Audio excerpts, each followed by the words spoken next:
तुरंत अपने आप में बाबा के पास लेकर के कन्हैया को आए हैं और कन्हैया को अपने आप पे लेकर के गोद में भगवान ने शिव ने कन्हैया के चरणों को मस्तक से लगाया है।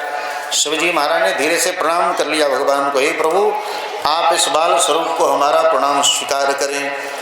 ठाकुर जी ने छोटी सी अवस्था में से हाथ उठा के आशीर्वाद दिया, ठीक है ना, जुग जुग जियो बाबा। ऐसे छोटे छोटे हाथों से ना भगवान ने उठा करके आशीर्वाद दिया, बाबा एकदम आनंद में रहो, चिंता मत करो। ऐसे बाबा अपने आप में गोद में आते ही खिलखिला करके हंसने लगे। अब मैया कह रही, अरे बाबा अब आप ही रह जाओ, चलिए जोगी नंद भवन को यशोमत ही बुलावे, लचकत मचकत शंकर आए मन में मोद बढ़ाए।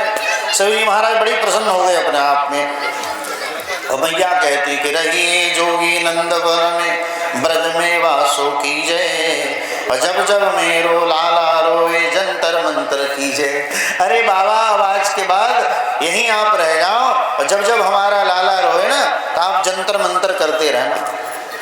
देखो अभी तक बाबा को अपने आप, यही होता है संतों के साथ, जब तक हमारा आप संतों के बारे में जानते ही नहीं ना, ओहो इनका तो काम ही दूसरा कुछ है नहीं, दुनिया को ठक ठक करके अपना पेट पालना, और तो कुछ जानते ही नहीं। दुनिया के दो मित्र थे, दो मित्रों में से एक मित्र ने अपने आप में बोला, ए बाबा कहाँ जा रहे हो? दूसरे मित्र ने कहा कि अरे बाबा कहाँ से उखाड़ के आ रहे हो? ठीक है ना, दो मित्रों में से एक मित्र ने कहा, बाबा कहाँ से उखाड़ के आ रहे हो आप?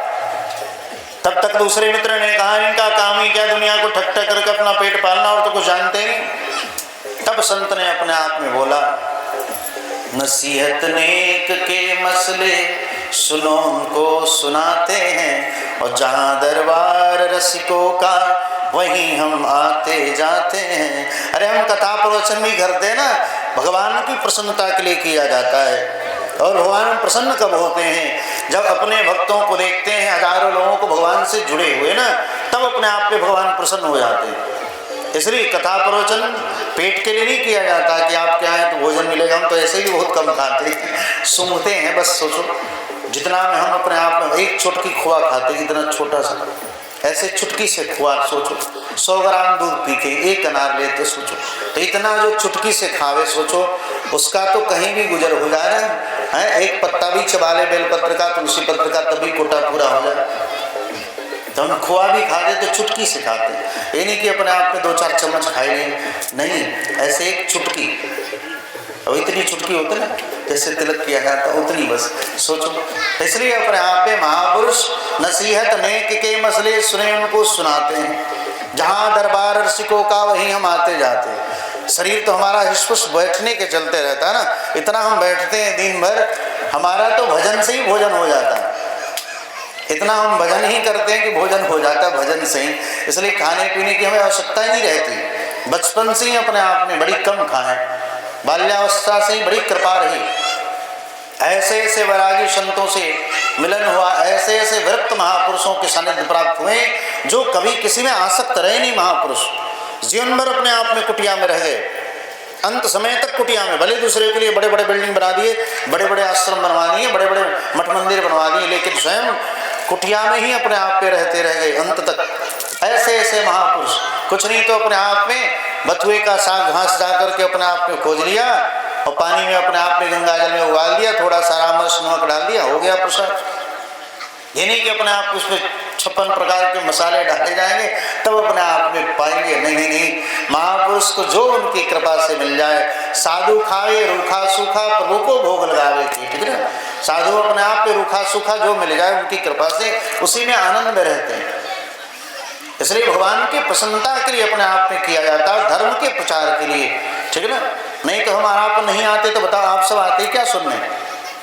यहाँ आते हैं इस ठंडी में, सब अपना अपन रजाई दुलाई में सुता रहे गुड़ करे हैं, लेकिन ठंडी में अपने आप में हम आ रहे हैं तो चलो भैया कथा भी सुन लेंगे और स्वामी जी का दर्शन भी होगा, क्योंकि कलयुग में संत का दर्शन ही काफी है।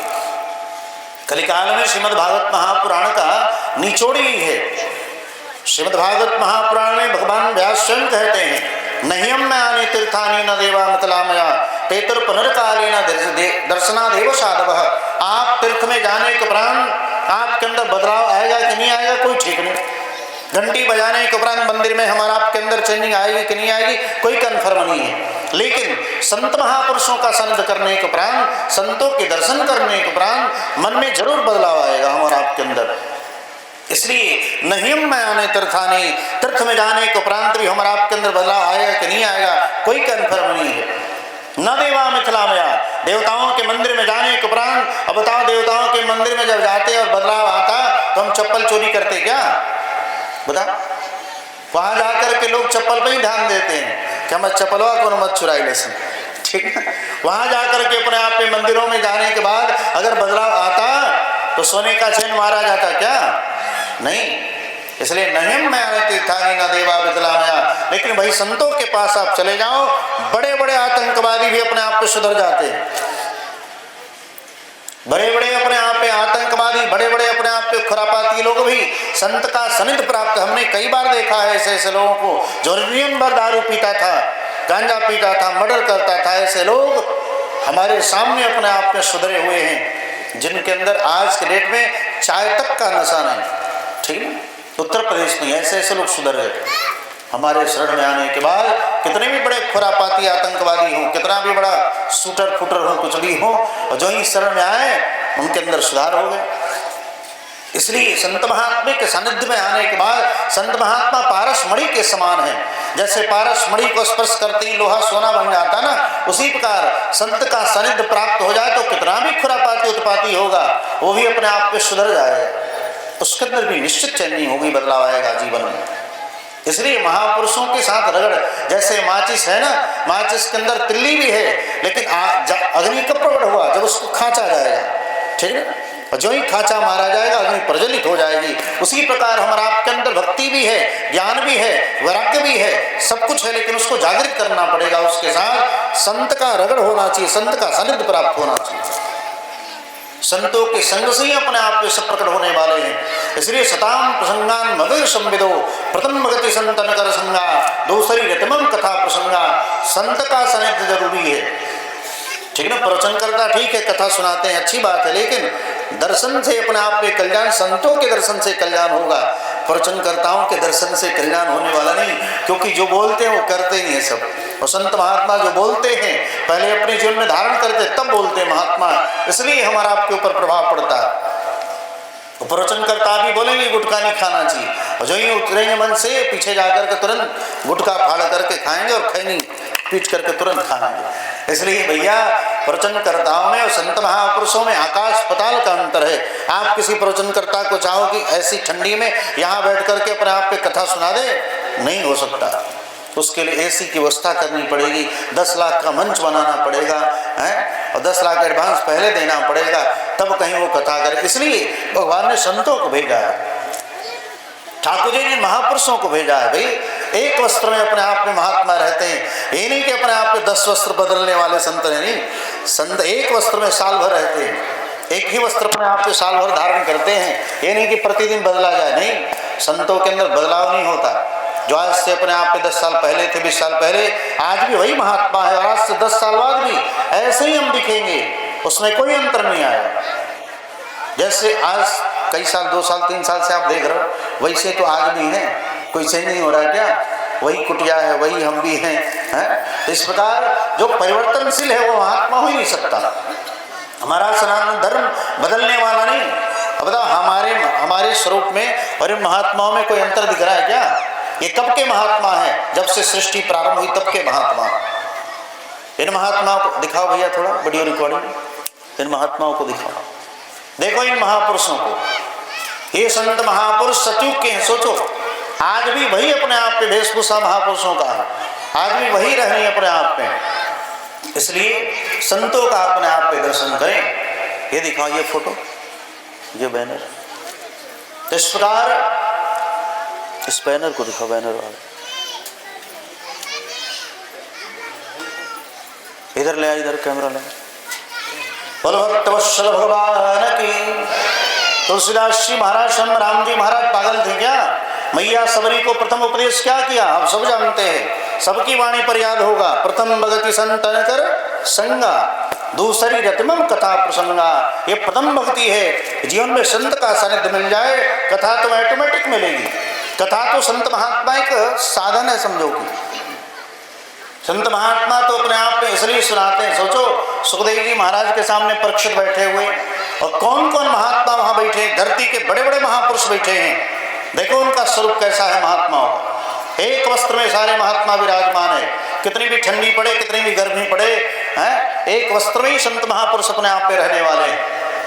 इसलिए ये है महापुरुष धरती के। अत्रि वशिष्ठ चवन श्रद्धान अरिष्टनेमि भृगुंगिराश्च परासरोगादिसुतोथरामः उतत्रैंदत् प्रभेदबाहु मेधातिथिर्देवलाष्टशेनो भारद्वजोगोत्तमः पिप्पलादः मैत्री आर्वः कवसः कुम्भयोनिर्द्वैपायनो भगवान नारदश्च। ऐसे ऐसे महात्मा इसमें बैठे हैं। सोचो धरती के दिग्गज दिग्गज महापुरुष जिनके नाम पर अपने आप में धरती को जाना जाता है। भृगु जी महाराज अपने आप पे सोचो बलिया, गाजीपुर अपने आप पे गादी ऋषि जी महाराज, बक्सर विश्वामित्र जी महाराज, जामदग्नि ऋषि जमानिया है। सारी धरती तो संतों के नाम से जानी जाती है भाई, किसी प्रधानमंत्री राष्ट्रपति के नाम से नहीं जानी जाती। तत्रोपजगमर भुवनम पुनानाम महानुभावः मुनयः शिष्याः। ऐसे ऐसे महापुरुष वहां बैठे हैं। इसलिए संत महापुरुष अपने आप के धरती पर दुर्लभ महात्मा, दुर्लभ है। ये तो कृपा है कि मिल जा रहे हैं महात्मा भाई, सुलभ भी है संत महापुरुष। क्योंकि आप दूसरे जगह जाओगे ना तो वहां तो अपने आप में 2-4-10 लाख तो लगाना पड़ेगा कथा के लिए। यहाँ तो कोई मांग ही नहीं, मिलेगा तब भी ठीक, नहीं मिलेगा तब भी ठीक। यहाँ तो हम लोग बने ही हैं साधु, धर्म के प्रचार के लिए बने हैं, पैसा कमाने के लिए नहीं बने हम लोग। धर्म का विस्तार करने के लिए बने हैं, धर्म का प्रचार करने के लिए। लाखों करोड़ों करोड़ों के यज्ञ करते हैं, अपनी विदाई के चक्कर में नहीं रहते। चुपचाप गाड़ी में बैठे भग जाते हैं अपने आप कि हमारा कोई विदाई करेगा नहीं। विदाई के लिए अपने आप में बना होता तो घर ही रहते अपने आप। घर से ही हम इतने संपन्न थे। सोचो 150 बीघा के कष्टकार हम लोग थे तो घर से ही इतने संपन्न थे, हमें क्या आवश्यकता थी अपने आप। लेकिन नहीं, साधु वही बन सकता है जो जन्म से अपने आप में संपन्न हो। दो लोग साधु बन सकते हैं, या तो एकदम अपने आप में निचला व्यक्ति जिसके पास खाने की व्यवस्था नहीं है, या तो वो साधु बनेगा, या जो सामर्थ्यवान अपने आप में है जिसके अंदर में हजारों हजार लोग सेवा से लगे हों, ऐसे लोग ही अपने आप में साधु बन सकते हैं। उनके अंदर कोई लोभ नहीं होगा। बीच वाला बनेगा तो उसके अंदर निरंतर लोभ ही बना रहेगा, कब हम करोड़पति हो जाए, कब अरबपति हो जाए, कब खरबपति हो जाए हैं। लेकिन ओरिजिनल जो महापुरुष है अपने आप में, वो पहले से ही संपन्न महापुरुष हैं। आज वही अपने आप में ओरिजिनल साधु बन के बैठे हैं।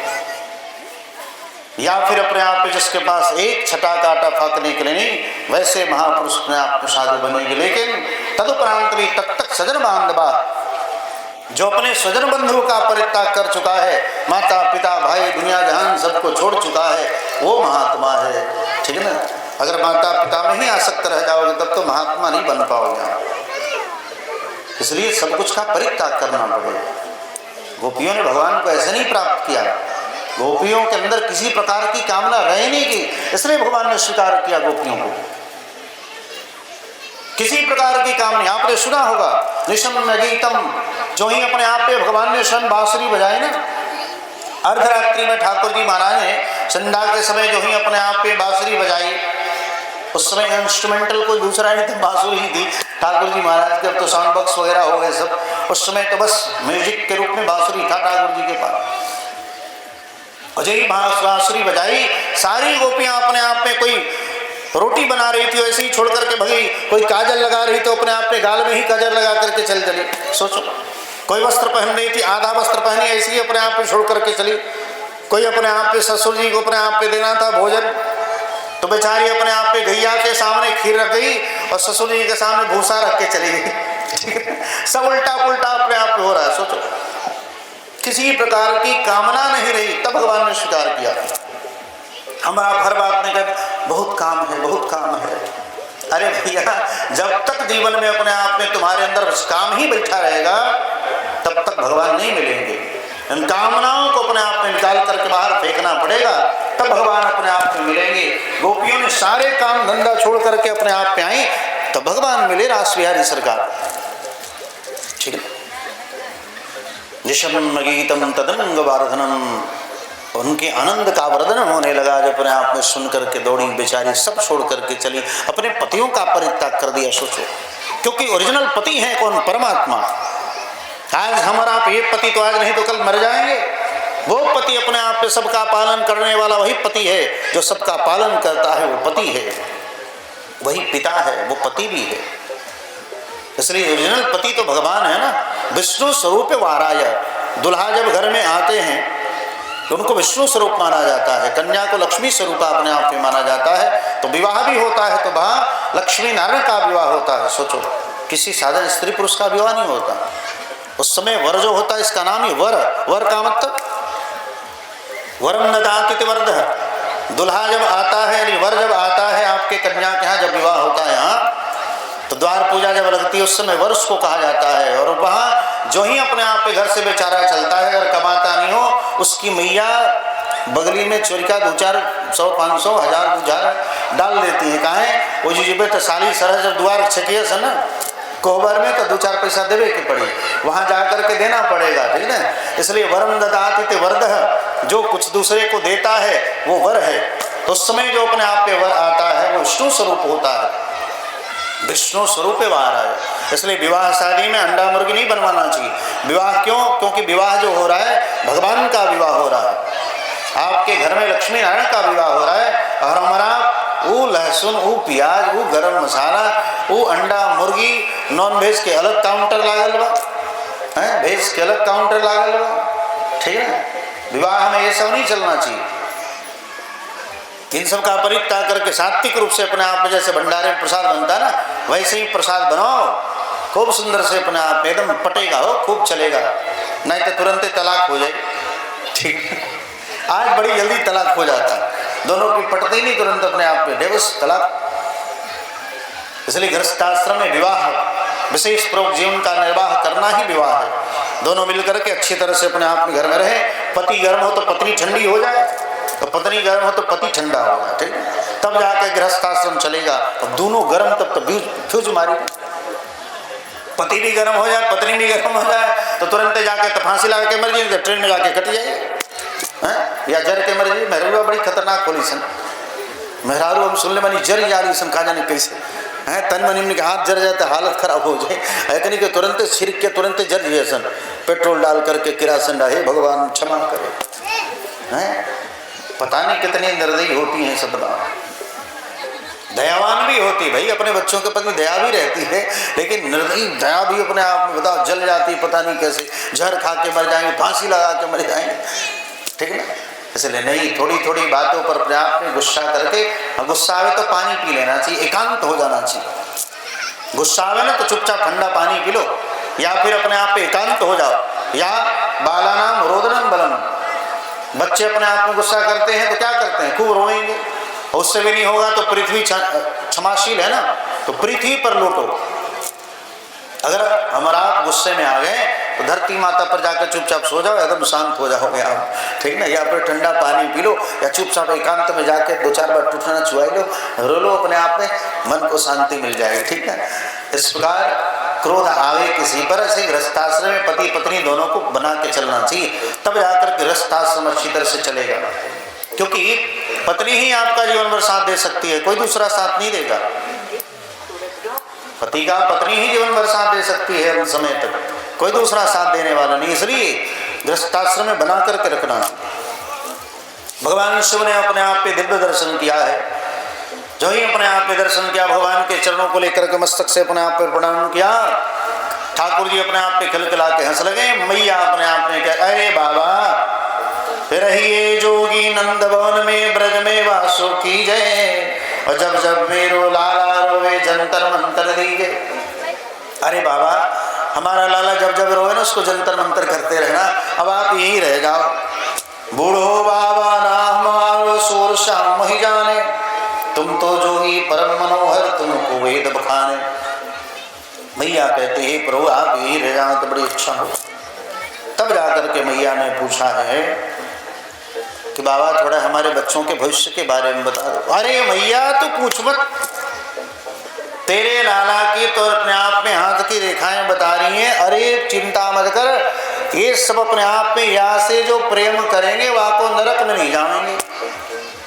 और वही नहीं, अरे मैया तेरा लाला अपने आप में जब बड़ा होगा तो 1-2 विवाह नहीं 16,108 विवाह।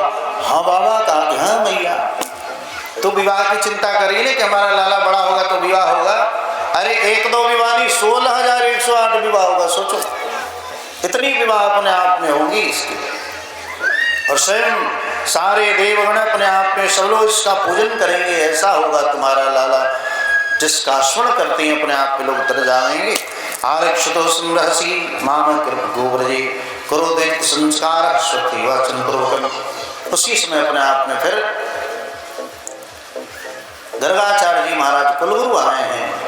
गर्गाचार्य जी महाराज आए गर्गाचार्य तो इन्होंने मैया ने कहा कि हमारे बच्चों का नामकरण हो जाए। कहा कि देखो कुछ बताने की आवश्यकता नहीं, हल्ला हुल्ला करोगे तो फिर कंस के दूत आ जाएंगे, कंस को पता चल जाएगा। इसलिए चोरी छुपे गौशाला से बढ़िया कुछ नहीं है। जहाँ गाय बांधी जाती है ना उसी में थोड़ा गोबर से लीपा लाप दो, उसी में अपने आप में चौका पूर्व हो जाएगा। तब जाकर के अपने आप में धीरे से माता रोहिणी अपने आप में दाऊ जी महाराज को लेकर के आई हैं, भैया कन्हैया को लेकर के आए हैं। दोनों अपने आप में माताएं लेकर के आई हैं बलराम कन्हैया को। इन्होंने अपने आप में सोचा माताओं की बदला बदली कर लिया जाए कि देखा जाए कितने पावरफुल महात्मा हैं। ठीक है, गर्गाचार्य का परीक्षण करना चाहती थी माताएं और तुरंत अपने आप में रोहिणी के गर्भ में जो था यानी गोद में तुरंत अपने आप में बोल दिया अयम ही रोहिणो पुत्र अरे देवी आपके अपने आप में गोद का ये जो लाला है ना ये बल में अधिक होने के कारण अपने आप में बल्याधिक्याद बलम विदुः इसका नाम बलराम होगा। बल में अधिक होने के कारण इसका नाम बलराम होगा और कभी कर्षण करके ले आकर के घर में स्थापित किया गया है इसलिए इसका नाम संकर्षण होगा। कई नामों से जाने जाएंगे। शेष है साक्षात बलराम जी महाराज शेष हैं। गुणा भाग में शेष बच जाता तो किसी से कटता नहीं है। शेष कभी कटता है? कभी नहीं कटता। वही शेष है हमारे रामानुजाचार्य स्वामी जी महाराज, शेषावतार लक्ष्मण जी महाराज हैं। वही कलिकाल में अपने आप में धरती के जगदाधार रामानुजाचार्य स्वामी जी महाराज। ठीक है ना, जिस संप्रदाय में हम लोग हैं रामानुज संप्रदाय में श्री संप्रदाय। इस प्रकार इनका नाम बलभद्र होगा। आश्रम स्प्रयोश्च गोयत्तो निबंतन शुक्लो रक्षता पीतम इदानीं कृष्णतां गताः।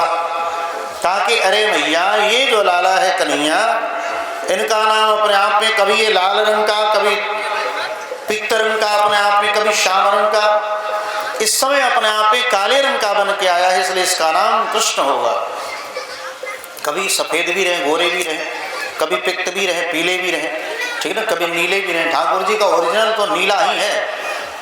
भगवान तीसी के पुष्प के समान नील वर्ण के भगवान है।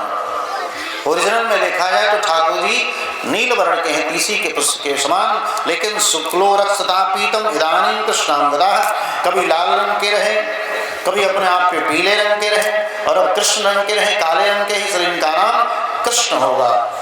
पितायो एकचम परम ब्रह्मा कृष्ण ज्ञात दीयते इसका नाम अपने आप पे कृष्ण रखा जाएगा। और वही आते जो प्रेम करेंगे वाको नरक में कब होने जाएंगे। ठीक ना। और तस्मानंदात्मजोयन्ते नारायण समोगुणे कि तस्मानंदात्मजोयन्ते नारायण समोगुणे कहते भगवान के समान इनके अंदर सारे गुण पाए जाएंगे। ये नहीं कह रहे कि साक्षात नारायण ही कृष्ण बन के आए हैं, नहीं। भगवान नारायण के समान इनके अंदर सारे गुण पाए जाएंगे। ऐसा अपने आप में कन्हैया ऐसे होंगे। इस प्रकार ठाकुर जी महाराज थोड़े बड़े हुए अपने आप में थोड़े बड़े हुए तो मैया ने अपने आप में खूब सुंदर पैजनियां बना दी। पैरों में पैजनियां बांध दी, खूब सुंदर मोर का मुकुट धारण करा दिया। ठीक है ना, पीताम्बर धारण कर दी, झूलियां पहनाई दी ठाकुर जी महाराज। और कन्हैया को अपने आप पे छोड़ दिया तो कन्हैया कन्हैया नहीं जितने बच्चे होते हैं बच्चों की आसक्ति कहाँ होती है? पानी में, जल में या फिर अग्नि में। आग की तरफ बढ़ते जाते ना लैंप को छूने के लिए, अग्नि को छूने के लिए। या फिर बच्चों की आसक्ति कहाँ रहती? पानी में। जहाँ पानी होगा ना वहाँ जाके छप छप खेलेंगे अपने आप। उसी प्रकार कन्हैया को खूब सुंदर क्रीम पाउडर लगा करके मैया ने तैयार किया। एक तो काले ऊपर से बेचारे अपने आप पे मैया ने खूब सुंदर क्रीम पाउडर लगाया कि गोरा हो जाए थोड़ा। ठीक है ना, तो क्रीम पाउडर लगा करके अपने आप में छोड़ दिया। कन्हैया अपने आप में है और जाकर के अपने आप में खेलना शुरू कर दिया। कीचड़ पाकी में अपने आप में सब लथपथ हो गए सरकार। कि लाला की पैंजनिया बाजे रे, लाला की पैंजनिया बाजे, रोम झुम छनन छनन, रोम झुम छनन छनन, लाला की पैंजनिया बाजे रे, लाला की पैंजनिया बाजे। शाम बदन पर पीत जुगलिया, शाम बदन पर पीत जुगलिया, सिर टोपी लटकनिया, लाला की पैंजनिया बाजे रे, लाला की पैंजनिया बाजे, लाला की पैंजनिया बाजे रे, लाला की पैंजनिया बाजे। रोम झुम छनन छनन, रोम झुम छनन छनन, लाला की पैंजनिया बाजे रे, लाला की पैंजनिया। तीन लोक जाके उधर बसत हैं, तीन लोक जाके उधर बसत, ताहे खिलावे ग्वालनिया, लाला की पैंजनिया बाजे रे, लाला की पैंजनिया बाजे रे, लाला की पैंजनिया बाजे रे। शोर शाम की लीला निरखत, शोर शाम की लीला निरखत, सकल लोक के धनिया, लाला की पैंजनिया बाजे रे, लाला की पैंजनिया बाजे रे। कन्हैया को अपने आप में मैया ने छोड़ा। कन्हैया खेलते खेलते अपने आप में कहाँ चले गए। पंक्ताभिषिक्त सकला वयम विलोक्य, दामोदरम वदित गोपुषा यशोदा, त्वं सुपरोषिगत जन्मनि पूतनारे। खेलते खेलते चले गए और कीचड़ में जाकर के लीपा पोती करना शुरू कर दिया। कन्हैया को मैया ने कहा, अरे कन्हैया, अरे लाला तो अगले जन्म में सुअर था क्या? कन्हैया ने कहा ठीक है। कन्हैया ने कहा कि सही में अगले जन्म में सुअर थे। भगवान वराह अवतार धारण करके आए और पृथ्वी को धरती को अपने आप में जल को प्रस्थापित किया। तम सो करो सिगत जन्मनि पूतना रे। मैया ने कहा, रे पूतना कह रही तो अगले जन्म में सुअर था क्या? भगवान ने कहा, हाँ भैया अगले जन्म में अपने आप में सुअर थे।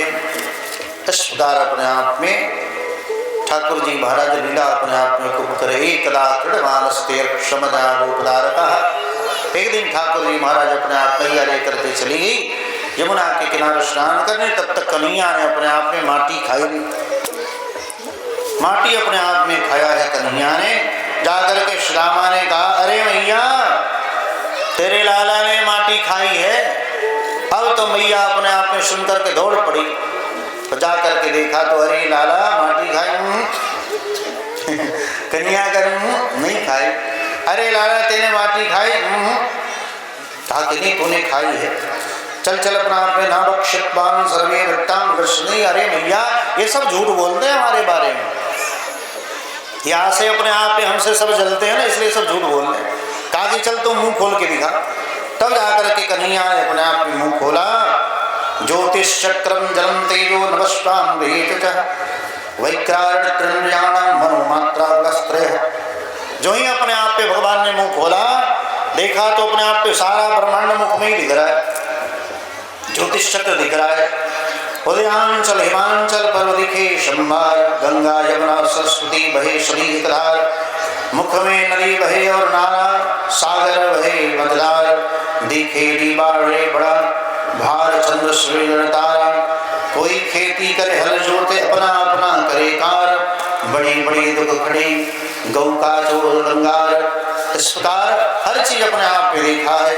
अरे बाप रे बाप, पूरे मुख में सारा ब्रह्मांड कोई हल चलाते दिख रहा है। कोई पर्वत दिख रहा है अपने आप में, नदियां दिख रही, पहाड़ दिख रहे, सरोवर दिख रहे। मैया अपने आप को सोची काय को भूत प्रेत है क्या इसमें? या के मुख में अपने आप पे भूत प्रेत आ गए क्या भैया? इस प्रकार मैया ने अपने आप पे देखा। देख करके आश्चर्यचकित हो गए। भगवान ने अपने आप पे पूर्वजन्म की बातों को बताया है। जब मुख में दिखा दिया सारे ब्रह्मांड को, तो उसने अपने आप में कहा, द्रोणो वसूनाम प्रभो धर्यास भार्या। हे नंदी सुधा, आप पूजन में द्रोण नाम के वसु धरा नाम की आप पत्नी। आपने जब हमारी तपस्या की तो आपने हमसे वरदान यही मांगा, हमें बाल रूप का दर्शन हो। इसलिए बाल चरित्र अपने आप की लीला करने के लिए मैं आपके यहाँ बाल लीला का ही दर्शन आपने मांगा था। इसलिए